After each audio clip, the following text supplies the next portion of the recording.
que volem és divulgar els valors naturals i paisatgístics de tot aquest entorn, des de l'hort, des del riu, des de la platja, des del bosc, tots aquests ecosistemes i la importància que té de conèixer i conservar i respectar aquests espais. Com a entitat, a nivell d'accions ne fem de dos molt diferents. Per una banda, apostem per la conservació i la reintroducció d'algunes espècies que han desaparegut, i per altra banda, també un paper important és el d'eliminació d'espècies exòtiques invasores, que és un greu problema a nivell de pèrdua de biodiversitat. Que compartim la gestió del Centre de Divulgació de les Tortugues, que està ubicat aquí a l'Hort de la Sínia, i també compartim les visites guiades que fem l'últim diumenge de mes per donar a conèixer l'entorn natural de Tamarit, els seus valors paisatgístics i naturals i els projectes de futur que es volen dur a terme. El que intentem és apropar a la ciutadania tot aquest entorn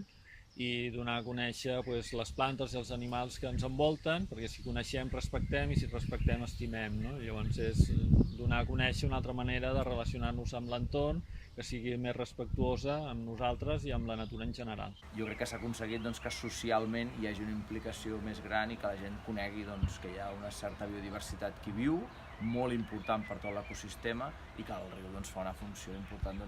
de connector biològic per la fauna. I el que hem aportat nosaltres aquests anys és recuperar el bosc de ribera d'aquí del Gaià, que inicialment tot eren canyars, que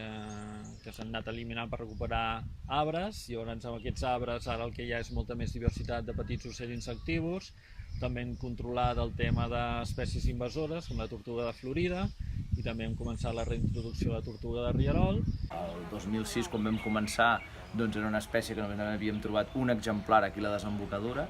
i llavors poquet a poquet, amb reintroduccions i seguiments a diversos punts de la conca del Gaià, podem dir que 14 anys després és un animal que plenament viu al Gaià i que ocupa molta gran part del riu. Realment estem perdent moltíssimes espècies i això pot afectar, i no sabem de quina manera, a totes les cadenes tròfiques que en depenen. Canviar els hàbits costa molt, llavors crec que encara estem en una fase molt inicial com a societat i que cal molta feina a nivell d'educació ambiental, de pedagogia, que és el que fem aquí,